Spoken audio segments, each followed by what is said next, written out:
Q Review Print Speaking to the Blind, celebrating 40 years of audio newspaper production. Welcome to this week's edition of the Herald Scotland Podcast, recorded at the Bishop Briggs Media Centre by our amazing volunteers. You can get in touch with us via Facebook, Twitter or Instagram using @CuneReview, that is @CuneReview. You can also contact us directly by emailing information at cunereview.com, that is INFORMATION @CuneReview.com, or by calling 0141 772 3976, that's 0141 772 3976. This is from the Herald Scotland on Thursday the 19th of October 2023, from the news section. Flynn urges Sunak to set up Gaza refugee scheme and back ceasefire. This article is written by David Ball. The SNP Westminster leader has called on the Prime Minister to set up a refugee settlement scheme for Palestinian refugees fleeing the conflict in Gaza. Stephen Flynn also appealed for Rishi Sunak to back an immediate ceasefire in the Middle East. The plea comes as Humza Yousaf's mother-in-law said she can't take another night in Gaza, according to an SNP MP. Elizabeth El Nakla has been stuck in Gaza with her husband Maged since the escalation in hostilities last weekend. According to SNP MP Chris Law, speaking during Prime Minister's questions, Ms El Nakla made her final goodbyes in a call with the First Minister and her daughter Nadia this morning. The Dundee West MP said, members of her family were hit yesterday by a rocket from a drone, and Nadia's mother was saying her final goodbyes this morning, adding, last night was the end for me. Better if my heart stops and then I will be at peace. I can't take another night. Mr Flynn spoke at Prime Minister's questions as Mr Sunak also came under pressure for information on a reported attack on a hospital in Gaza yesterday. The SNP Westminster leader asked the PM, will he join with us on these benches and call for an immediate ceasefire in the region?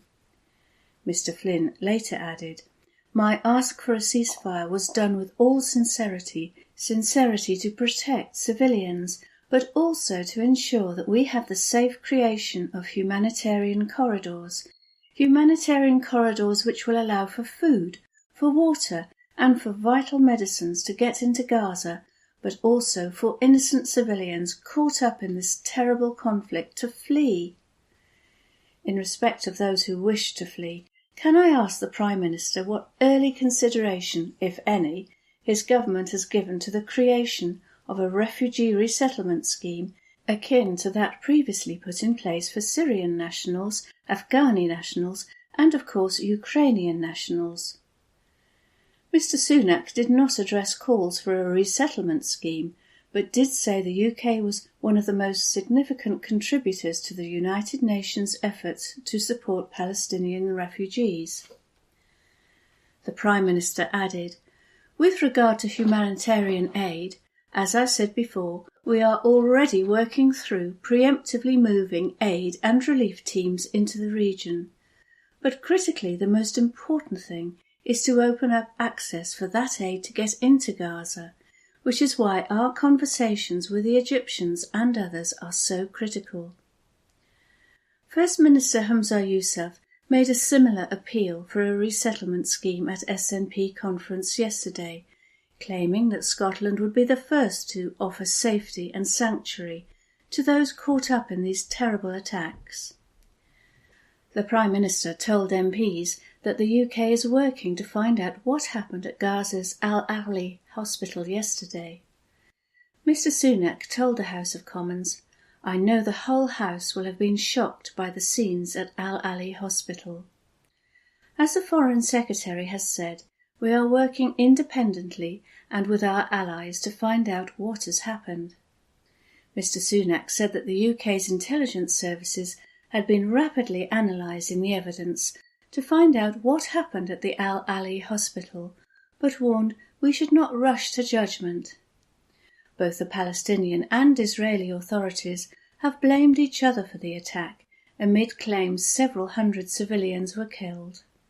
Labour leader Sir Keir Starmer said the reports were incredibly distressing. He said, "The Palestinians' fear that there's no place of safety is profound. International law must be upheld, and that means hospitals and civilian lives must be protected." Last night, the Foreign Secretary said the UK will work with our allies to find out what has happened. I know this only happened last night, but can the Prime Minister please tell us when he thinks he might be able to update the House on progress with that? In response, Mr Sunak said, "Any loss of innocent life is a dreadful tragedy." He added, "We should not rush to judgment before we have all the facts on this awful situation. Every member will know that the words we say here have an impact beyond this House. This morning I met with the National Security Advisor, but also the chair of the Joint Intelligence Committee. I can tell him our intelligence services have been rapidly analysing the evidence to independently establish the facts." Sir Keir told MPs he has spoken with charities working in Gaza and heard their accounts of the harrowing humanitarian crisis. He added, "The lights are going out and the innocent civilians of Gaza are terrified that they will die in the darkness, out of sight. International law must always be followed. Hamas are not the Palestinian people, and the Palestinian people are not Hamas." Does he agree that medicines, food, fuel and water must get into Gaza immediately? This is an urgent situation, and innocent Palestinians need to know that the world is not just simply watching, but acting to prevent a humanitarian catastrophe. Mr Sunak said an acute humanitarian crisis is unfolding, to which we must respond. He added, "It's right we support the Palestinian people because they are victims of Hamas too." Mr Law also asked Mr Sunak about ensuring the Rafah border can open to allow refugees to flee, highlighting the case of the First Minister's family. In response, the Prime Minister said, "We are doing everything in our power to ensure the safety of British nationals that are caught up in all of this, including my calls with leaders across the region, particularly around opening the Rafah border crossing." He added, "We continue to have dialogue both with the Israelis and the Egyptians about the Rafah crossing." That article was written by David Ball. This is from the Herald Scotland on Thursday the 19th of October 2023, from the news section. John Curtis. Here's how Humza Yousaf can secure NDREF 2. This article is written by Andrew Learmonth. I can announce that the Scottish Government is proposing that the independence referendum be held on the 19th of October 2023. So said Nicola Sturgeon on the 28th of June 2022. That was the plan had the Supreme Court ruled that Holyrood had the power to legislation for a referendum on independence. Reader, as you'll know, it did not. While the SNP would probably rather Thursday, today, pass without occasion, some in the independence movement plan on marking the day, if only to point out how far we are from a second vote.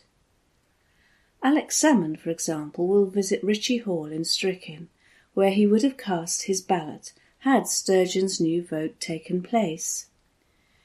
It's nearly a decade since the first referendum, and there's no sign that a second is round the corner. At their conference over the weekend, the SNP killed off Nicola Sturgeon's Plan B to use the next general election as a de facto referendum.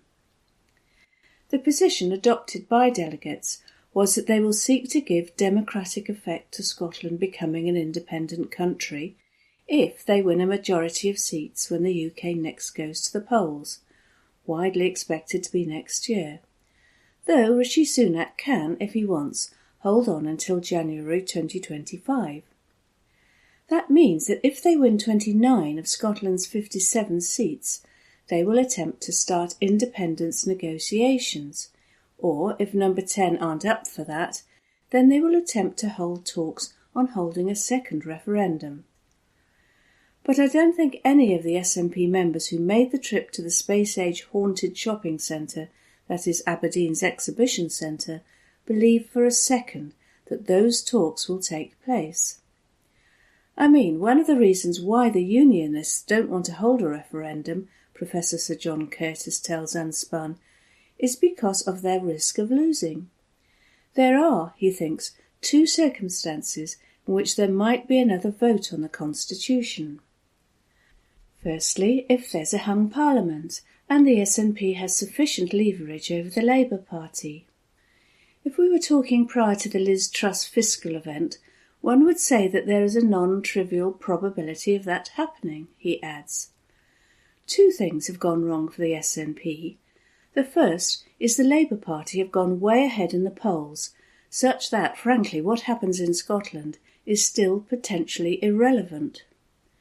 But then, of course, the second thing that's gone wrong is not only has the Labour Party gone up initially in tandem with what's going on south of the border, but also, more recently, the SNP vote has gone down. The SNP might find they lose 20 seats. So, obviously, the chances of a parliament in which they have leverage are even more diminished. The other, and this chimes with Humza Yousaf's speech to conference, is if the SNP and the wider Yes movement can get those opposed to independence involved in the debate. There's no guarantee of this, Professor Curtis cautions. They've got to come up with a good argument. But if they can start moving the dial so that support for independence gets to 55%, he argues, at some point the Unionists will have to think, hang on, if we don't go onto the field of play, we're just allowing them to score goals. So the first thing they therefore have to do is to force the Unionists into the debate. And once the Unionists are forced into the debate, then it becomes more difficult for them to say, you ain't having a referendum, because you're then beginning in public to accept that there is an argument going on that you feel it necessary to respond to. Earlier this week, Yousaf told the SNP conference that he hoped the independence debate would end the arguments over process and allow the party to concentrate not on the how but on the why. But the problem here for the First Minister, according to Professor Curtis, is that his party has not got the intellectual case altogether. There has, he adds, been no real debate on Brexit. The international question in Scotland now faces is not the same as in 2014. There is a material change to circumstance, and the material changes to circumstances change the question. The question now is, do you want to be inside the UK but outside the EU? Or do you want to be inside the EU and outside the UK? That creates all sorts of interesting trade-offs. Basically, if Yousaf wants to start talking about the how, he and his party are going to need to properly dedicate themselves to the debate and be honest with voters about what, for example, those trade-offs might mean. That article was written by Andrew Learmonth. This is from the Herald Scotland on Thursday the 19th of October 2023 from the news section. Man who abducted and abused girl for 27 hours, jailed for 20 years. This article is written by Craig Williams. A paedophile who abducted a young girl as she walked home and sexually abused her for 27 hours has been jailed for 20 years.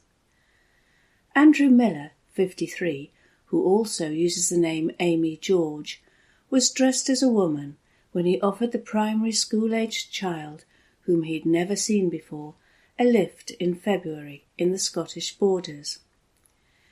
Miller took the girl back to his house and subjected her to repeated attacks, which a judge described as every parent's worst nightmare. At the High Court in Edinburgh in May, Miller pleaded guilty to charges of abduction, sexual assault, watching pornography in the presence of the child under the age of 13, and possessing 242 indecent images of children. Sentencing Miller, Judge Lord Arthurson said, "The narrative was frankly nauseating in terms of its depravity and criminal sexual deviancy. On your arrest you denied the abduction and preposterously said you had acted in a motherly way. Abduction of young children for the purposes of sexual torment is a mercifully rare crime in this jurisdiction." Lord Arthurson told Miller his primary focus throughout was himself, and while he showed an understanding of the impact his crimes had on the wider public, it was limited in terms of the victim. During interviews with a risk assessor, Miller even attempted to place responsibility on his victim, the judge said. Lord Arthurson added, "You told the assessor you went into business mode, trying to think of a plan." When he was interviewed by police after his arrest, Miller alluded to the victim being sexually active, the judge said. Lord Arthurson described Miller's crimes as brazen and chilling and uniquely appalling. The court was told Miller is transitioning into a woman. Miller has been held in male prisoner state following a row over the jailing of transgender rapist Isla Bryson, who was sent to a female prison in February. Earlier, the judge described Miller's offences as abhorrent crimes of the utmost deviance and depravity, which were the realisation of every parent's worst nightmare. The child was locked in Miller's home for 27 hours, during which time she was repeatedly touched and also forced to watch pornography. She dialed 999 while Miller, who was wearing women's underwear, was asleep. The girl found the landline phone and called police, saying she had been touched inappropriately, the court heard. Miller, who had run a butcher's shop, claimed he offered the girl a lift because she was freezing, and claimed forcing her to sleep in the bed with him was a motherly thing. After his arrest, 3 laptops were seized from his property, and a total of 242 indecent images of children were found. Miller was sentenced to a 28-year extended sentence, with 20 years to be spent behind bars and a further 8 spent on licence under supervision in the community. He was also placed on the sex offenders register. After being sentenced, he was led down from the dock with his head bowed. Defending Miller, Victoria Dow told the court he had gone through significant periods of his life without harming anyone. She said he managed to keep his impulses under control by holding down a job and managing a successful business, but he had problems with low self-esteem. His issues were triggered by the closure of his businesses, leading to increasing alcohol consumption and pornography usage. Ms. Dow said, "Miller recognises and feels the horror of his conduct. He feels a deep sense of shame, but not only for himself, but those in his life who will feel the impact." Detective Chief Inspector Brian Burns said, "Our thoughts today are with the victim and her family, who have shown incredible courage and strength throughout this ordeal. This was a significant investigation, and I would like to thank all those involved for their professionalism and commitment during what was an extremely challenging inquiry.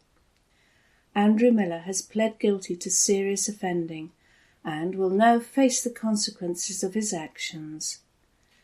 That article was written by Craig Williams. This is from the Herald Scotland on Thursday the 19th of October 2023, from the news section. Red weather warning Scotland. Danger to life from rainfall. This article is written by Ginny Sanderson. Scots have been warned to brace for danger to life from exceptional rainfall and high winds as Storm Babette strikes today. A rare red weather alert is in place for Aberdeenshire, with warnings of danger to life from severe flooding and disruption from 6 p.m. on Thursday evening, October the 19th. While the Met Office has put out amber alerts for wind and rain, covering Perth, Fife, Dundee, Aberdeen and a large stretch of Scotland north of Inverness. There is also a yellow weather warning for rain in place from 6 a.m. today for a huge area covering Glasgow, Dumfries, Ayr, Stirling, all the way up to Aberdeen, but just missing Edinburgh. While another yellow warning for wind covers a large stretch of Scotland from Perth to the Shetland Isles. Red weather warning for rain in Scotland. The Met Office has announced a red weather warning for rain covering Aberdeenshire from 6 p.m. on Thursday, the 19th, to 12 p.m. on Friday, October the 20th. People have been told to brace for exceptional rainfall, which is expected to cause severe flooding and disruption. The areas covered by the warning include Montrose, Lawrence Kirk, Inverbervie, Kirriemuir, Forfar and Brechin. The Met Office has warned of danger to life from fast-flowing or deep floodwater. It has also warned of extensive flooding to homes and businesses, collapsed or damaged buildings or structures, and road closures and bus and train service delays and cancellations. There is expected to be dangerous driving conditions on the roads due to spray and flooding. There could be loss of power and other essential services, the Met Office says, including gas, water and mobile phone signal. Communities could be completely cut off, perhaps for several days, the weather warning states. Amber weather warning for wind and rain in Scotland. Storm Babette is expected to sweep strong winds across the northeast of Scotland, with disruption likely from 10 a.m. to 6 p.m. on Thursday the 19th of October. Exceptionally wet conditions, meanwhile, are expected across parts of eastern Scotland from 6 a.m. to 6 p.m. today, that's the 19th of October. Injuries and danger to life is likely from large waves and beach material being hurled onto coastal roads and seafronts. People have been warned of flying debris which could lead to injuries or danger to life. Some roads and bridges are likely to close, and longer journey times and cancellations are likely on road, rail, air and ferry services. Extensive flooding is possible, and there is danger to life following fast-flowing or deep floodwater caused by the heavy rainfall. Yellow weather warning for rain in Scotland. Storm Babette is bringing a period of very heavy weather to many parts of Scotland from 6 a.m. on Thursday, 19th of October, to 6 a.m. Saturday, October the 21st. Drivers are being warned of spray and flooding, leading to difficult driving conditions and some road closures. There is a chance of delays or cancellations to train and bus services, and a small chance of fast-flowing or deep floodwater, which could cut off communities by flooding roads. There is a small chance homes and businesses could be flooded, the Met Office said, and a slight chance of power cuts and loss of services. That article was written by Ginny Sanderson. This is from the Herald Scotland on Thursday the 19th of October 2023, from the news section. Scotland flights, new Jet 2 Morocco, Marrakesh, Agadir routes. This exclusive article is written by Brian Donnelly. An airline and holiday business has added 2 new routes from a Scottish airport to Morocco to its schedule. Jet 2 has listed new twice-weekly flights from Glasgow Airport to Marrakesh and Agadir, with both starting in November 2024. The Glasgow routes are 2 of 10 introduced to UK airports and the only in Scotland. Other airports include Birmingham, Bristol, Leeds, Bradford, London Stansted and Manchester. Leeds Bradford-based Jet 2 said of Marrakesh, "Wander the world-renowned Jamar El Finar Market Square, admire the cobalt blues and cactus greens at Yves St Laurent's Jardin Majorelle, or unwind with a massage at a traditional hammam." It also urges travellers to take in the super skyline views from a rooftop cocktail bar and sample authentic Moroccan tagine dish. Flights start from Glasgow Airport to Agadir in 2024, flying on Sunday and Wednesday, and from Glasgow to Marrakesh on Monday and Friday. The double route win comes after Glasgow earlier secured Wizz Air flights to Budapest in Hungary and Bucharest in Romania. The Herald also earlier revealed that AGS Airport's Glasgow site reported a 214% surge to 6.5 million passengers last year against the year before.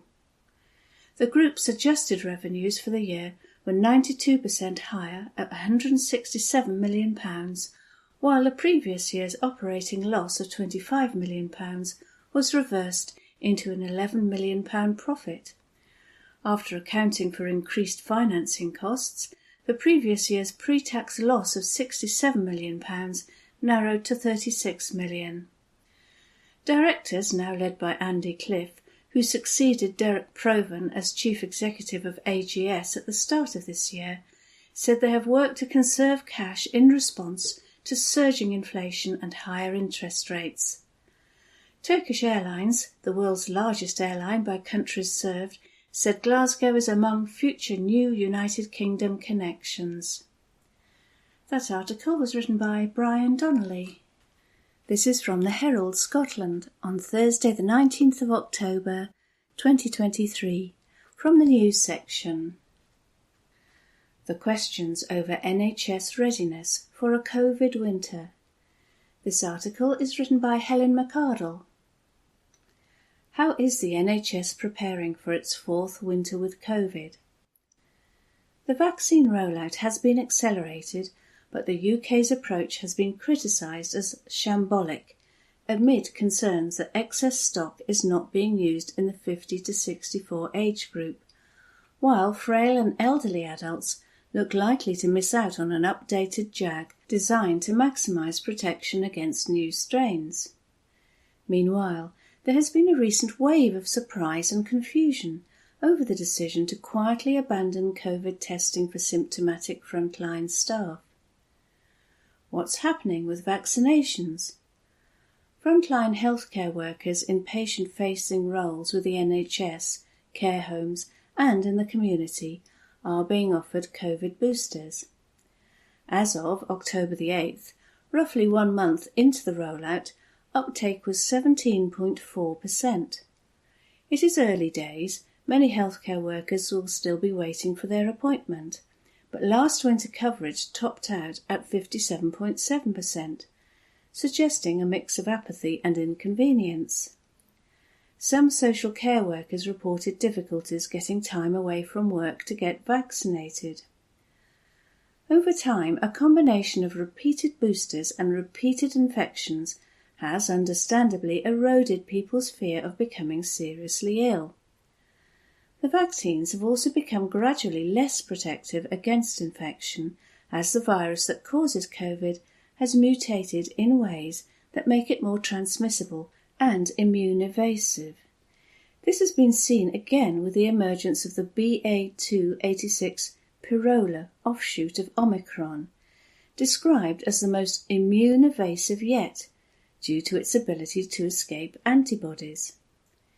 This has prompted the UK government to stock up on Pfizer's newest mRNA COVID vaccine, tweaked to provide a stronger line of defence against infections caused by the XBB COVID strains, which have been dominant for most of this year.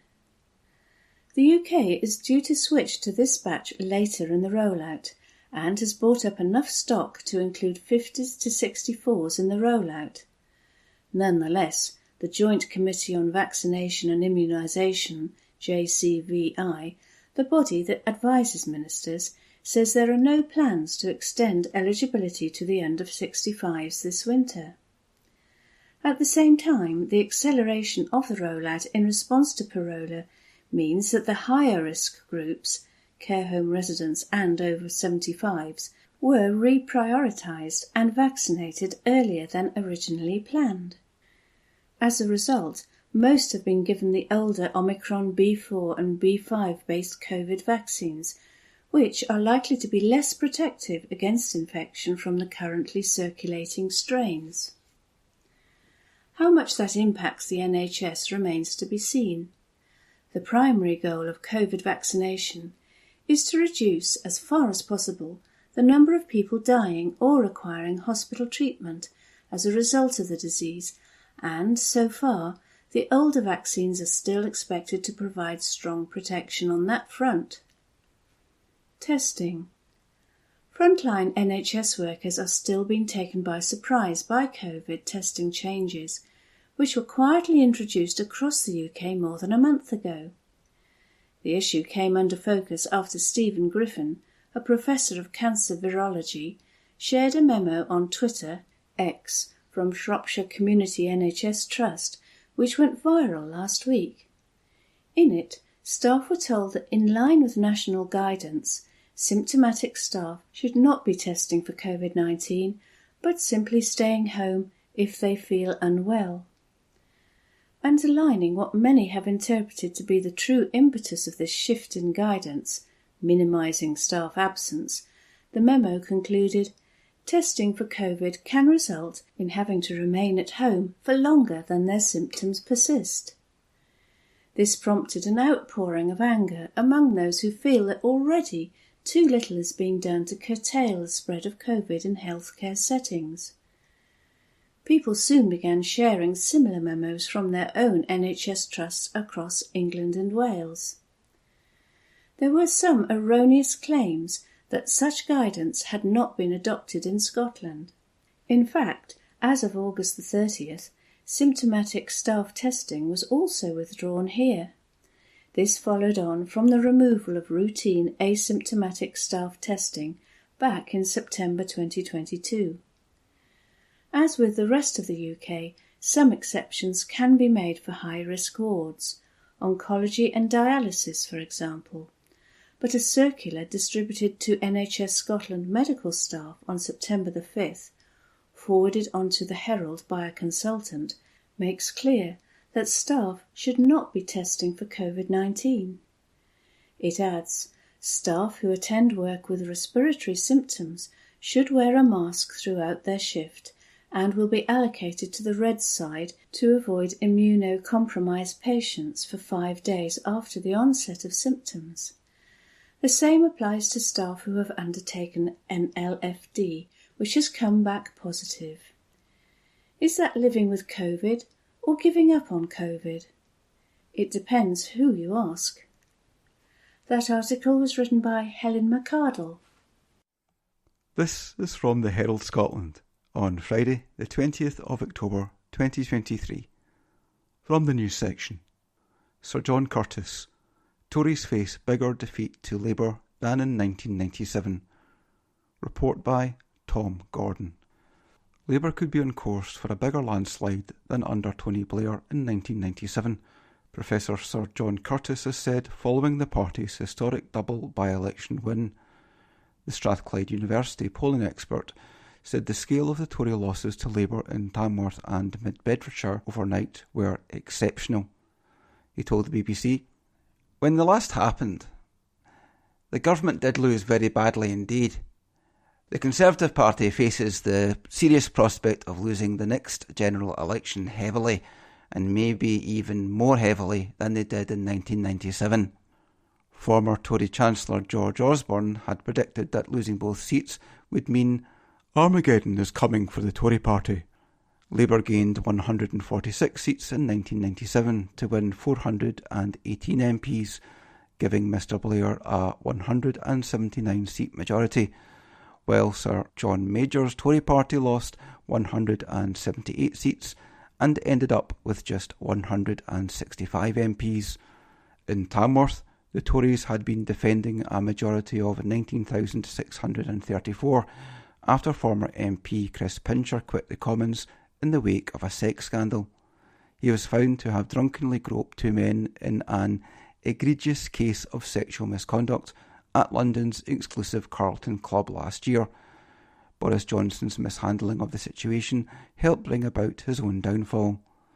Labour's Sarah Edwards defeated Tory Andrew Cooper by 1,316 votes on a 23.9% swing. It was the second highest by-election swing to Labour ever recorded. Mr Cooper, a local councillor, walked out as Miss Edwards made her acceptance speech. By-election swings where seat has changed hands since 2019 general election. Hartlepool, May the 6th, 2021. 16 percentage points Labour to Conservative. Chesham and Amersham, June the 17th, 2021. 25.2 percentage points Conservative to Liberal Democrat. North Shropshire, December the 16th, 2021. 34.1 percentage points Conservative to Liberal Democrat. Wakefield, June the 23rd, 2022, 12.7 percentage points Conservative to Labour.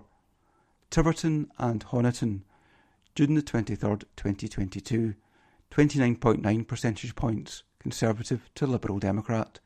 Selby and Ainsty, July the 20th, 2023, 23.7 percentage points Conservative to Labour. Somerton and Frome, July the 20th, 2023, 29 percentage points Conservative to Liberal Democrat. Rutherglen and Hamilton West, October the 5th, 2023, 20.4 percentage points SNP to Labour. Mid Bedfordshire, October the 19th, 2023, 20.5 percentage points Conservative to Labour. Tamworth, October the 19th, 2023, 23.9 percentage points Conservative to Labour. Half an hour later, Labour overturned the largest majority since 1945 to win Mid Bedfordshire, which the Tories had held since 1931. Nadine Dorries won the seat in 2019 with a 24,664 vote majority, but Labour's Alistair Strathern won by 1,192 votes on a 20.5% swing. Ms Dorries, a former Culture Secretary, quit after being denied a peerage in Boris Johnson's resignation honours and failing to speak in the Commons for more than a year.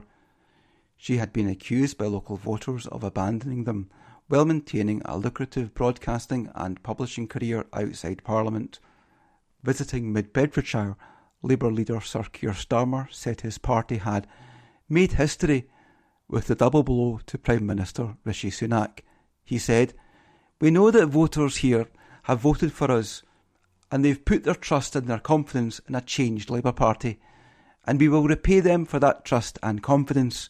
We do so humbly. I know there are people yesterday who probably voted Tory in the past who voted for a changed Labour Party because they despair at the state of their own party."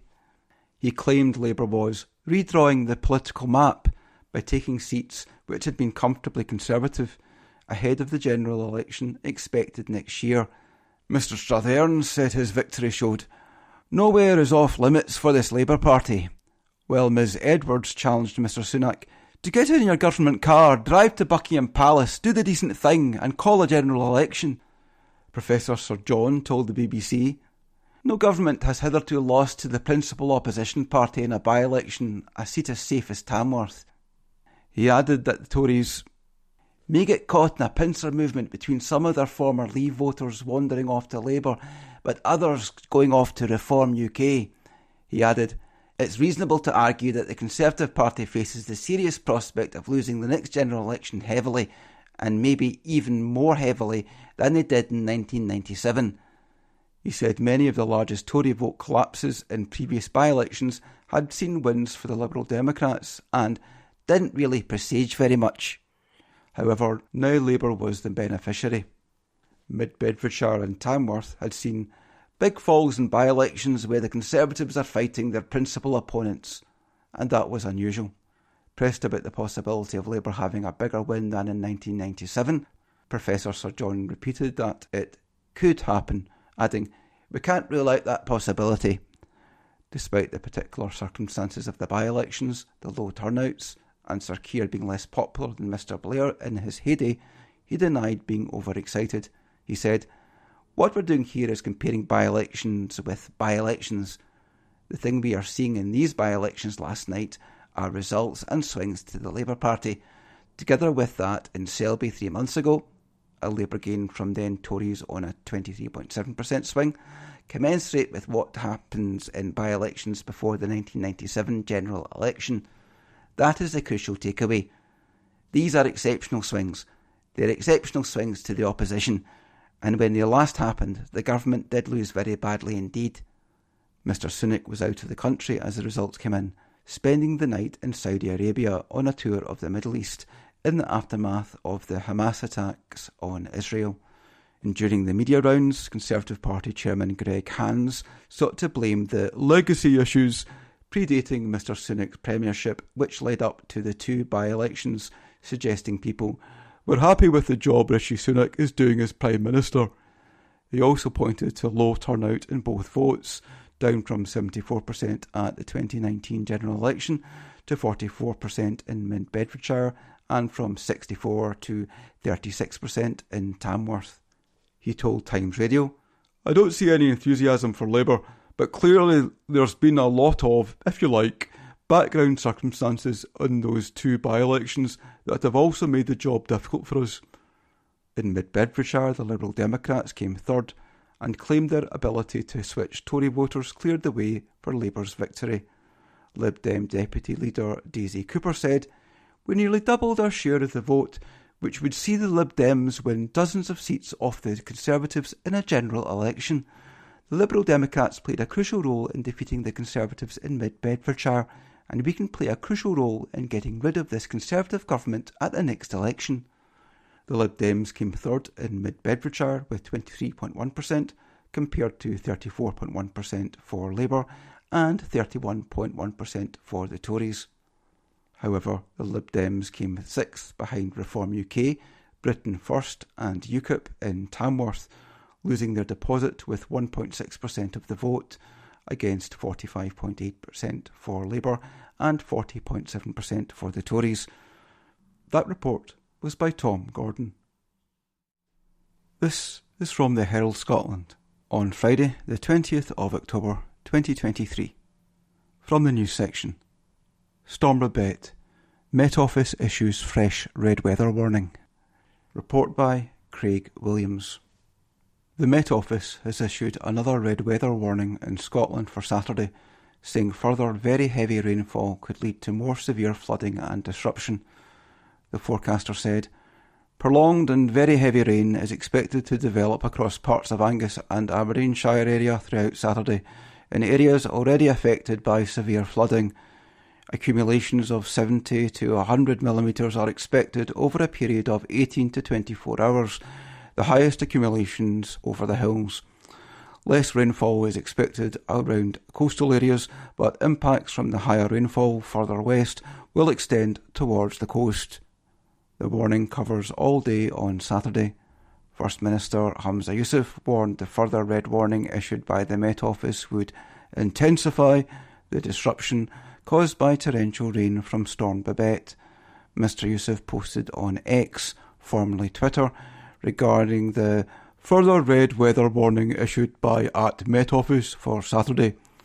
He told people this would intensify the disruption already being experienced. The Met Office tweeted, "Red weather warning issued. Exceptionally heavy and persistent rain across eastern Scotland, Saturday, 0000 hours to 23:59 hours. Latest info at https://t.co/QWDLMFRBFS. Mr Yousaf said the Scottish Government would continue to liaise with local organisations and the emergency services. "People's safety is our number one priority," he stressed. It comes as Storm Babette claimed its second victim in Scotland after police confirmed that a falling tree hit a van near Forfar on Thursday, killing the driver. Officers were called to a report of a one-vehicle crash on the B9127 at Wigg Street just after 5 p.m. on Thursday. Emergency services also attended, and the driver of the van, a 56-year-old man, was pronounced dead at the scene. Police said the man's next of kin have been informed. A report will be sent to the Procurator Fiscal. That report was by Craig Williams. This is from the Herald Scotland on Friday, the 20th of October 2023. From the news section, Storm Babette. Power restored to 24,000 homes as 4,000 remain off supply. Report by Craig Williams. More than 27,000 homes in Scotland lost power due to Storm Babette, according to Scottish and Southern Electricity Networks, SSEN. The energy provider said as of 11:30 a.m. on Friday it had restored services to almost 24,000 homes and is working to reconnect 4,000 other properties which have been cut off. The main areas affected are Aberdeenshire, Angus and Perthshire, reflecting the Met Office's ongoing weather warnings for wind and rain and SEPA's flood warnings. SSEN said its field and support staff continue to do all they can in extremely challenging conditions to repair wind-related damage to its network. Andy Smith, SSEN Distribution Operations Director, said, Storm Babette's severe effects continue to be felt, but our teams are making good progress. Through our automatic switching systems and the work of our teams on the ground, we have reconnected the majority of our customers who lost their supplies, and that effort continues today. We have 10 times our usual operational capacity to respond to issues as they occur. Our teams are facing hugely challenging circumstances on the ground, and I'd like to thank customers for their patience. I want to reassure them we're doing everything we can to restore power as quickly as possible and to limit the number of prolonged outages. We encourage anyone who may need additional support to contact our dedicated teams on the 24-hour power cut helpline on 105. That report was by Craig Williams. This is from the Herald Scotland on Friday, the 20th of October 2023. From the news section, Storm Babette. Red weather warnings continue in Scotland. Report by Gregor Kyle. Red weather warnings remain in place until midday in areas of Scotland on Friday, October the 20th, as Storm Babette threatens record rainfall, flooding and evacuations. Residents in the vicinity of Brecon River and South Esk were ordered to leave their homes yesterday afternoon, with local authorities setting up rest centres for those displaced by the storm. Around 400 homes were evacuated in the Brecon area, with the Met Office forecasting up to 250mm rainfall in the area. This would shatter the most recent record of 62.1mm in October 2020 and set a new record for rainfall in a single day in Scotland. Meteorologists also recorded 77 mph winds in Aberdeen, where the council opened rest centres at Stonehaven Community Centre and Mearns campus at Lawrence Kirk in partnership with emergency services and community partners. People across the country are warned to stay away from coasts and shorelines while the red warning is in place, with the Met Office warning of exceptional rainfall, severe flooding and disruption. This is the first time since Storm Dennis in February 2020 that the Met Office has moved to issue a red warning for rain in Scotland, with emergency measures largely covering the east and northeast of the country. Residents have been warned of a danger to life and to avoid travel with widespread disruption, road closures and extensive flooding of homes and businesses anticipated. Met Office Chief Meteorologist Jason Kelly said, Eastern parts of Scotland will see exceptional amounts of rainfall, and the significant accumulations are likely to cause considerable impacts from Storm Babette. Numerous amber and yellow rainfall warnings are in place for rainfall over the coming days, up to and including Saturday. But in the red warning area, 100 to 150mm of rain is expected to fall quite widely, over 200mm, which is expected to cause considerable impacts with flooding likely. Reinforcing the warning, Scotland's Deputy First Minister Shona Robison said, Red warnings are not often issued by the Met Office, so it's very important that people pay attention to those. People should check in with Police Scotland or Transport Scotland to make sure they know whether their area is covered. People should absolutely not travel in those areas. The services are doing their best to act as quickly as they can, she continued. Everybody is working very, very hard to make sure particularly those vulnerable people are supported to leave their homes. Those that are vulnerable will be put up in hotel accommodation. While services moved to evacuate locals in Brecon, one John Stewart, 82, told reporters that he would wait out the storm, building a wall around his garden to protect his home from flood damage. He said the wall had successfully stopped water from getting in from the street previously, where flooding was severe. He said, "I won't be leaving because my wife won't go. The trouble is, the last time there was flooding, we couldn't get sandbags and ended up paying £3 each for them. The council is supposed to give you that stuff and they don't." Asked if he believes the council has a duty to supply such items to Brecon residents, he said they should look after the people in the area. The Scottish Environment Protection Agency, SEPA, also announced 8 flood warnings for Marykirk, West Luce Bay North, West Luce Bay South, Logie Mill and Craigo, Kinnaird, Bridge of Dun, Inchbare, Finavon and Tannadice and Churchill barriers. SEPA also issued 12 flood alerts, covering regions ranging from Caithness and Sutherland in the north to Dumfries and Galloway in the borders. With heavy rain continuing throughout the night in the east and northeast of the country, the forecast remained very unsettled, with heavy rain and strong winds forecast throughout the day on Friday. Further heavy rain and winds are likely to continue on Saturday and Sunday, easing as the weekend progresses. The Met Office and Scottish Government will carry further updates while weather warnings are in place, with people urged to check forecasts and warnings before travelling. "We are only at the start of this weather event," warned Deputy First Minister Robison. That's really important for people to appreciate. There is the risk, danger and possibility of more areas being affected, so we will make sure that any changes are communicated as quickly as possible. That report was by Gregor Kyle. From the Herald Scotland, Friday the 20th of October, from the sports section. Andy Robertson out for a while ahead of surgery, Klopp confirms. Article by Aidan Smith. Liverpool defender Andy Robertson is set for a long spell on the sidelines as he is to have surgery on a shoulder injury. The Scotland captain sustained the problem on international duty, but, having been assessed in his return to Merseyside, the club have decided an operation is the best solution. There is a little bit there, and I think the decision is we go towards surgery, said manager Jurgen Klopp. There is a little chance we could try without, but talking to pretty much all the experts, it looks like surgery will be the best thing, especially in the long term, definitely, and that means he is out for a while. I don't know exactly how long, but it is a shoulder surgery, so not exactly an easy one.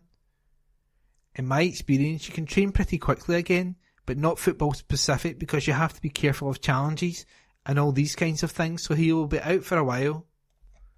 And that report was by Aidan Smith. From the Herald Scotland, Friday the 20th of October, from the sports section. Brendan Rodgers issues Celtic injury update on Maeda and Navrocki. Article by Aidan Smith.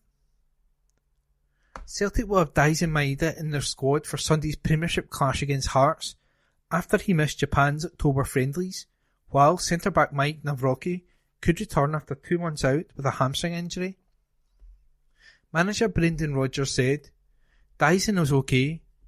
He had a slight knock after the Kilmarnock game and, with it being friendlies, the communication between their medical team and ours meant he didn't have to travel. He had some treatment for a few days, but he has been training now over a week, so he's absolutely fine. Mike is 10 days or so into his training and getting sharper every day and finding his football fitness. We will have a look at him. We are still to finalise the squad, but the most important thing is that he is back training and available."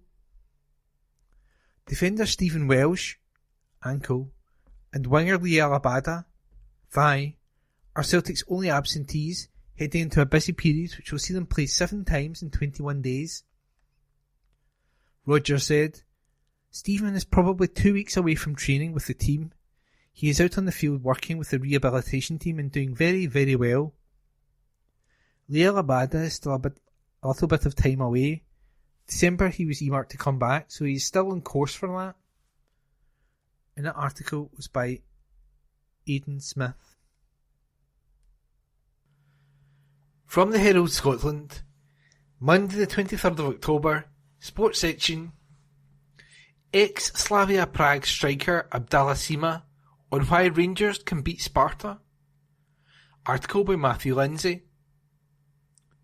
Former Slavia Prague striker Abdallah Sima is expecting to get a hostile reception from fans of Czech champion Sparta this week, but he has expressed confidence Rangers can win the Europa League encounter and admitted he's eager to score against their opponents once again.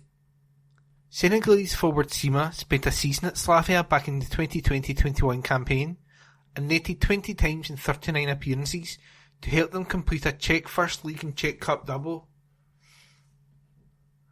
His impressive displays up front for the Fortuna Arena outfit resulted in him being named Czech Young Player of the Year and earned him a £7 million move to Premier League outfit Brighton. The 22-year-old, who has been on target for Rangers against PSV Eindhoven and Real Betis in Europe this term, is looking forward to the Group C meeting with Sparta in the Letna Stadium on Thursday night greatly. Sima is keen to help Philippe Clement's side bounce back from their embarrassing loss to Aris Limassol in Cyprus at the start of the month, with a triumph that boosts their chances of progressing to the knockout rounds, and he feels they are more than capable of doing so. "Every European game is hard, especially when you play a team like Sparta Prague," he said. "I know them well from my time in the Czech Republic and it will be a hard game for us.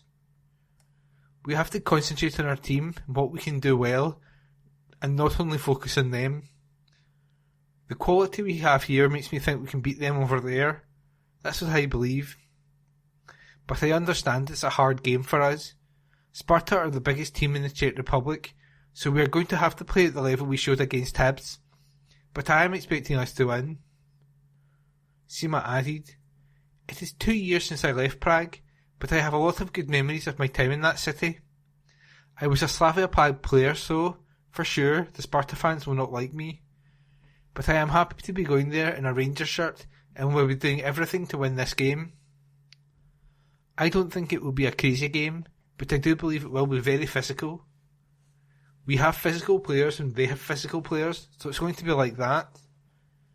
But I think we have more quality, and if we just focus on that and work together, we can win. I just played one game against them and I scored 2 goals, so I would love to do the same on Thursday." And that article was by Matthew Lindsay. From the Herald Scotland, Monday the 23rd of October, from the Sports section. Lewis Hamilton disqualified after finishing second in US Grand Prix. Article by Martin McMillan. Lewis Hamilton has been disqualified from second place in Sunday's United States Grand Prix for driving an illegal car. Nearly 4 hours after the checkered flag fell in Hamilton's most competitive race of the season, when he claimed he should have won if Mercedes did not fluff their strategy lines, the stewards declared his car's machinery did not comply with the regulations. The depth of the new floor in Hamilton's Mercedes was adjudged to be outside the thresholds outlined in Article 3.5.9e, which states the plant cannot wear to below 9mm thickness. Ferrari's Charles Leclerc, who finished 6th, was disqualified for the same breach following Sunday's 56-lap race at Austin Circuit of the Americas. Hamilton's demise elevated Lando Norris to runner-up behind Max Verstappen, who claimed the 50th win of his career and 15th from 18 this season, and Carlos Sainz to 3rd. Sergio Perez was promoted to 4th to extend his lead over Hamilton in a fight for runner-up in the championship from 27 points to 39 with 4 races left. Mercedes Sporting Director Ron Meadows, Trackside Engineering Director Andrew Shovlin and Reliability Chief Richard Lane were summoned to fight Hamilton's corner with the FIA's 4 stewards, which included former British driver Derek Warwick, at 6 p.m. local time, midnight British summer time. After 30 minutes, the trio emerged from the FIA offices in the paddock before Hamilton's punishment was handed down at 7:16 p.m. local time, 1:16 a.m. PST. It is understood Mercedes will not appeal the FIA's verdict. A statement from the FIA read, "During the hearing, the team acknowledged that the measurement performed by the FIA technical team was correct and stated that the high wear in the skid pads was probably a result of the unique combination of the bumpy track and the sprint race schedule on Saturday that minimised the time to set up and check the car before the race. The stewards note that the onus is on the competitor to ensure that the car is in compliance with the regulations at all times during an event." It continued, "In this particular case, the rear skid in the area defined in the technical delegate's report was outside of the threshold outlined in Article 3.5.9e of the FIA Formula 1 technical regulations, which includes a tolerance for wear. Therefore, the standard penalty for a breach of the technical regulations is imposed. 4 cars were chosen at random following the race. Both Verstappen's Red Bull and Norris McLaren passed the scrutineering checks." Addressing his punishment, Hamilton said, "It is, of course, disappointing to be disqualified post-race, but that doesn't take away from the progress." Mercedes boss Toto Wolff said, "Set-up choices on a sprint weekend are always a challenge with just 1 hour of free practice, and even more so at a bumpy circuit like COTA and the running a new package. In the end, all of that doesn't matter. Others got it right where we got it wrong, and there's no wiggle room in the rules. We need to take it on the chin, do the learning, and come back stronger next weekend in Mexico." Michael Schumacher was disqualified from the 1994 Belgian Grand Prix for an illegal floor, allowing Damon Hill to win the race. The post-race penalties on Sunday night saw Williams' Logan Sargent claim his maiden point in F1, the first American to score in the sport since Michael Andretti 30 years ago for McLaren at the Italian Grand Prix. And that article was by Martin McMillan. From the Herald Scotland, Friday the 20th of October, from the sports section. Philippe Clement on his plans to tear up Rangers' training regime. Article by Aidan Smith. Philippe Clement has revealed his plans to tear up the current Rangers training regime to implement a plan of his own. The 49-year-old became the 19th permanent manager of the Govan club following the departure of Michael Beale at the start of the month. After playing at Genk and Club Brugge, Clement won the Belgian Pro League as manager with both teams, but he inherits a light blue side who are currently 7 points behind Premiership leaders and defending champions Celtic. Clement now wants to make his Gers side the best in the country, and that blueprint will begin in the training field with changes set to take place from what was left by the outgoing Beale. He explained, "There are a lot of things I want to improve in training. How we train, the length of training and more. There is a lot we can do and hopefully helps reduce the injuries we have. We will train a lot collectively, but the players will have physical targets. It's about being brave, playing forward, not thinking about being safe and not taking risks, not being worried about giving the ball away, not only playing at safe lateral passes. We are working on structure and the positions we want to see players in when attacking. I know how important the bond is between the supporters and the team, and it is important we rebuild this. I love the passion. I am a football addict. I love the atmosphere in the stadium." And that article was by Aidan Smith. The Herald on the 24th of October in the news section. Francis Street via Lochgelly. Fire crews remain at scene by Jody Harrison. Fire crews battled through the night to contain a major blaze which broke out in a block of flats. Firefighters were called out last night after the alarm was raised in Francis Street in the town of Lochgelly, Fife, around 7 p.m. 3 appliances, including 2 high-reach devices, remained at the scene this morning. No casualties have been reported. Footage from the scene shows flames breaking through the roof of the 4-storey building and illuminating the night sky. At the height of the blaze, 7 appliances were called to the site of the fire. The building was evacuated and a rescue centre set up at the nearby Lochgelly Town Hall. The Scottish Fire and Rescue Service spokesperson said this morning, "We were alerted at 7:05 p.m. on Monday, October 23, to reports of a dwelling fire at Francis Street, Lochgelly. Operations Control initially mobilised 2 appliances to the scene, and on arrival, firefighters increased to 7 appliances and 2 specialist appliances. As of Tuesday, October 24, at 9:30 a.m, our firefighters remain on scene working to extinguish the fire affecting the roof of a flat on the top floor of a 4-storey property. No casualties have been reported, and 3 fire appliances and specialist resources remain in attendance. People living nearby were warned to keep their windows and doors closed as the blaze raged on. A Police Scotland spokesman said last night emergency services are in attendance at a building fire at Francis Street, Lochgelly. Officers are assisting with a number of road closures and diversions are in place. Please avoid the area if possible. Some residents have been evacuated and a rest centre has been set up at the Lochgelly Town Hall on Bank Street for anyone affected. Local residents are urged to keep windows and doors closed due to smoke. Fife Council landed. Fire in Lochgelly. Residents evacuated. Please follow police advice. And that was by Jodie Harrison.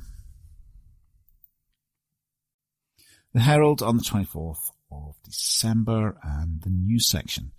New agreement between UK and devolved governments needed post-Brexit by Jodie Harrison.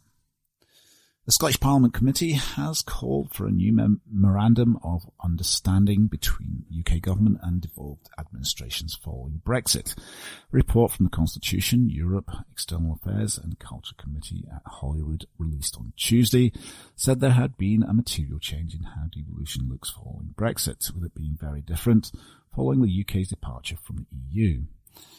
In 1999 and again in 2013, a Memorandum of Understanding, MOU, was signed in between the administrators, laying out key parts of the devolution settlement not codified in law, which includes issues like international relations.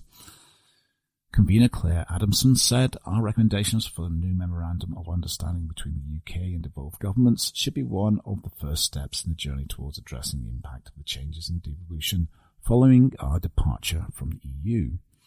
As we navigate the path of regulatory divergence, it is critical that any new agreements acknowledge the fundamental principle that the Scottish Parliament must have the ability to effectively oversee all the powers within its competence. The evolving regulatory environment resembles a shifting landscape with its twists and turns, which has led to disagreements between devolved institutions and the UK government. These dynamics present challenges to the Scottish Parliament's core functions and its oversight of ministers that must be resolved to meet the challenges and opportunities ahead. The committee has also called for the creation of agreements on common frameworks and use of powers by UK ministers in devolved areas. Constitution Secretary Angus Robertson said, "This report makes clear that Brexit has had a profoundly negative effect on the exercise of devolved powers and on the Scottish Parliament's important scrutiny role. Our own analysis, published in June, highlights examples such as the Internal Market Act and the Deposit Return Scheme, where UK government ministers have sought to increase their control over Scotland's devolved powers and impose legislation without the consent of the Scottish Parliament. We welcome the opportunity for further discussion on how devolution can better be protected, but a more respectful approach to the responsibilities of the Parliament is needed from the UK government if the many legitimate concerns identified by the committee are to be addressed." And that was by Jodie Harrison. The Herald on the 24th of October and the news section. Destitution Scotland. ScotGov welfare benefits keeping rates low by Jodie Harrison. Scotland has had by far the lowest rise in the number of people experiencing destitution across the UK, a new report's found. Research by the Joseph Rowntree Foundation, JRF, found that there are an estimated 3.8 million people suffering from destitution UK-wide, including more than 1 million children. The study found that the UK has seen a shameful increase in destitution, although its increase in Scotland was markedly less than in other constituent parts of the country when they are broken down into regions. More generous welfare benefits brought in by the Scottish Government was said to be helping keeping levels of destitution in Scotland down. According to the report, rising levels of destitution mean almost 2.5 times as many people are suffering as there were in 2017, with nearly 3 times as many youngsters affected. Rates of destitution, where people are not able to afford to meet their basic needs to stay warm, dry, clean and fed, are the highest in the London borough of Newham, it's found. Glasgow City Council is ranked 26th in the 30 local authorities with the worst rates of destitution, but it had dropped 16 places from the previous report in 2019. The report found that at a regional level, London had the highest destitution levels in 2022, followed by the North East and the North West of England, and then the West Midlands. The regions in the south of England had the lowest rates of destitution, with both Wales and Scotland having rates comparable with the Midlands. While destitution had increased in all regions of the UK over the period 2019 to 2022, the report found Scotland's position had improved, with by far the lowest increase since 2019. It added, this may be indicative of the growing divergence in welfare benefits policies in Scotland, notably the introduction of the Scottish Child Payment. The benefit, which was introduced in Scotland in 2021, gives £25 per child under 16 a week to eligible low-income families. The report, the fourth in a series by the JRF, with research done by Heriot-Watt University in Edinburgh, found overall there has been a shameful increase in the level of destitution in the UK. It highlighted the growing number of people struggling to afford to meet their most basic physical needs to stay warm, dry, clean and fed, insisting there is now an urgent need for action. Stating that the problem has been increasing at an alarming rate since 2017, the report added around 1.8 million households were destitute in the UK at some point over the course of 2022. Those households contained around 3.8 million people, of whom around 1 million were children. It's found that, as in previous studies, food was the most common essential that people were struggling with destitution lacked in 2022. But with energy bills having risen rapidly, heating was the second most common thing for people to struggle with, followed by clothes and toiletries. The report called on the UK government to introduce an essentials guarantee into universal credit payments, ensuring that the basic amount people receive can cover all basic needs, such as food, energy, toiletries and cleaning products. Doing this would have a significant impact on destitution, the report said. However, Chris Burt, the Associate Director for the JRF in Scotland, said governments at both Holyrood and Westminster need to step up to deal with the problem. He said the UK is a country with a dramatically increasing destitution, where millions of people can't afford heating or can't afford the basic essentials like clothes or food. In a country this wealthy, that is outrageous. But this needn't be the case. Destitution in Scotland is rising more slowly than in other parts of the UK, with the Scottish Child Payment and local welfare support offering some protection. Despite this, there is no cause for celebration when destitution numbers aren't falling. It is time for both governments to step up to this challenge that years of failed government policy have caused. This is particularly acute for the UK government and all the parties that are bidding to run it after the next election. They must come through for the Scottish people by embracing the essentials guarantee. The Scottish Government can also do more and will need to show it is willing to turn the tide on destitution in its forthcoming budget. Social Justice Secretary Shirley Ann Somerville said that this year and last year, the Scottish Government had allocated almost £3 billion to support policies to tackle poverty and to protect people as far as possible during the cost of living crisis, especially those who are most impacted. She added that as of the end of June, the Scottish Child Payment was providing 316,000 children with support worth £25 a week, with the Scottish Government also making £83.7 million available through discretionary housing payments to mitigate UK government welfare cuts. Ms. Somerville said, "We'll estimate that 90,000 fewer children will live in relative and absolute poverty this year as a result of our policies, with poverty levels 9 percentage points lower than they would have otherwise been."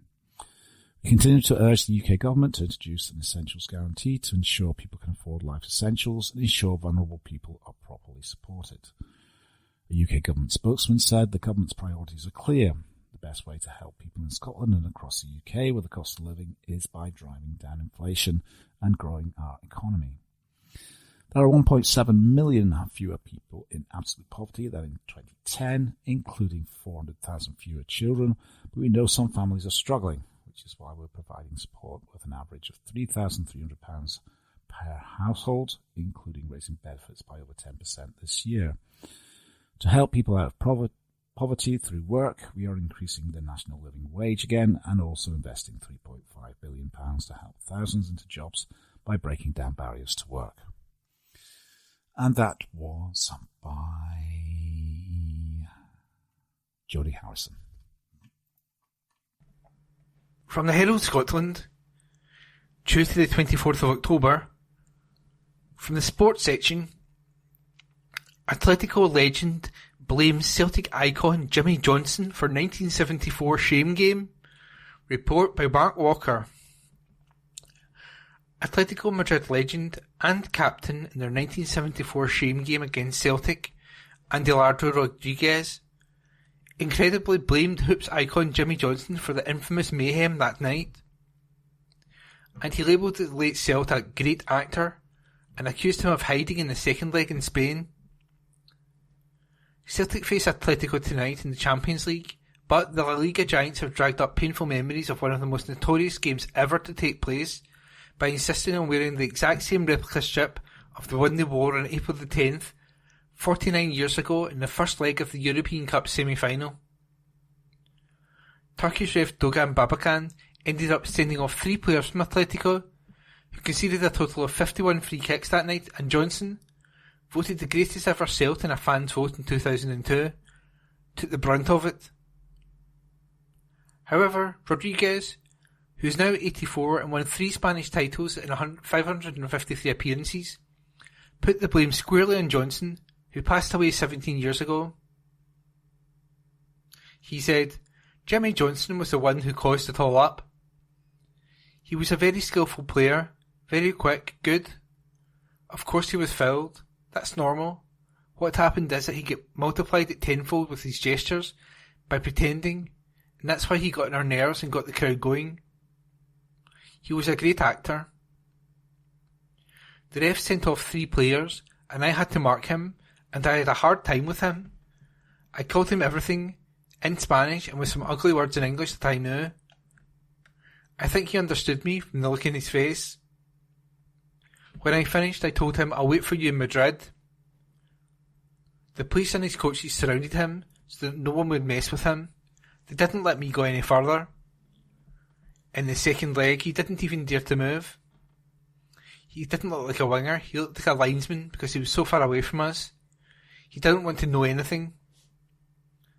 And Rodriguez insisted it was actually Atletico who were treated badly that infamous night and not Celtic. He pointed out, Celtic were very confident that they would qualify, that's why they were so angry. They were unable to beat us with 8 players for more than 25 minutes. You had to be there to see what we had to endure. The Scots created this climate for a battle. The press, the fans, before we even got there, they said that Ruben Ayala and Ruben Diaz were butchers. For us, it was like the European Cup final itself, and we gave everything. It was like a war. In the airport on the way home, they threw our passports to the ground. The police beat us after the game. It seemed like an attack by an army. Actually, we were not a violent team.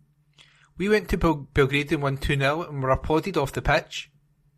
The thing about violence was an invention of the Scottish press. And that article was by Mark Walker. From the Herald Scotland, Tuesday the 24th of October, from the sports section, Rugby World Cup to be expanded to 24 teams in 2027. Article by Martin McMillan. The next World Cup will be expanded to 24 teams as part of a new global calendar approved by World Rugby's Council. The change that will come into effect for Australia 2027 is intended to provide more qualification opportunities for emerging nations as well as regional competitions. Further details of the revised format for the group stage will be announced at a World Rugby press conference on Tuesday afternoon. A new biannual international competition is also to be launched in 2026, comprising of 2 divisions of 12 teams with promotion and relegation commencing from 2030. The matches will take place in the July and November international windows. And that article was by Martin McMillan. The Herald on the 24th of October and the Arts and Ent section. St Giles' Cathedral, music commissioned to be performed for first time by Craig Williams. A new choral work, which has been commissioned as part of St Giles' Cathedral's 900th anniversary, is being performed for the very first time during a public concert this weekend. Helen Grimes's new Missa Brevis premieres at the iconic building, which is thought to have been founded by King David I in 1124 in the run-up to celebrations next year.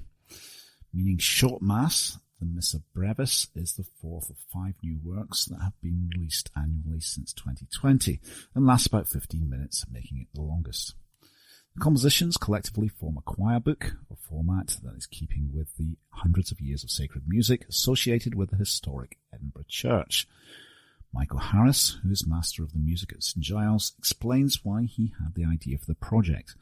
A choir book has various connotations because it can just be a collection of pieces or part books for singers. There are some famous medieval and reconnaissance examples, but there was also one for the Diamond Jubilee of the Queen, which was done nationally. I've always been quite keen on expanding the repertoire of music composed by Scottish composers for the church, so this seemed a good thing to do for such a momentous occasion as the 900th anniversary of the founding of St Giles. Due to the Scottish Reformation in 1560, when the Church of Scotland moved away from accompanied singing during services until the 19th century, Mr. Harris is only the 4th person in his role, with only few records surviving of the music from when St Giles was a Catholic place of worship. The Herald on the 24th of October and the Arts and Ent section. Why Elon Musk's X marks a spot of danger by Theo Sanidis. When Elon Musk stepped through the doors of Twitter headquarters around a year ago, he did so with bluster, promising to bring an end to fake accounts, to bring back high-profile users who had been banned, and to create what he viewed as a haven for free speech. He looked to achieve this and to make the company more financially sustainable through swaths of job cuts and controversial changes to the platform, including the ability to buy a blue tick, previously the platform's method of marking a high-profile account as genuine. Twitter, or X as it's now known, would trundle on, seemingly unaffected, seemingly being the operative word.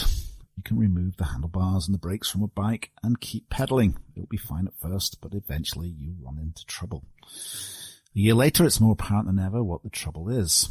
Against the backdrop of global crisis, misinformation, falsehoods, and disturbing content, it is running rife. Cuts to units handling content moderation and misinformation means what will appear in a user's feed can be unpredictable. Clicking on seemingly innocent hashtag related to the new series of Big Brother can also unearth disturbing images from a war zone, and looking for the latest on a global news event is a risky activity. Decision to open up the blue checkmark system to anyone has made it challenging to differentiate a legitimate journalist or news outlet from someone posing as one, and this has allowed fake news stories to go viral on a regular basis. Recently, an account posing as a reputable news source falsely claimed that Israeli Prime Minister Benjamin Netanyahu had been taken to hospital. This gained a level of traction online before the account was suspended. Concerningly, this is influencing real-world events, distorting reality, and making it difficult for users to identify what is actually going on in the interest of breaking news. Twitter used to be a powerful tool, documenting events in real time and allowing people to stay safe in the event of an emergency.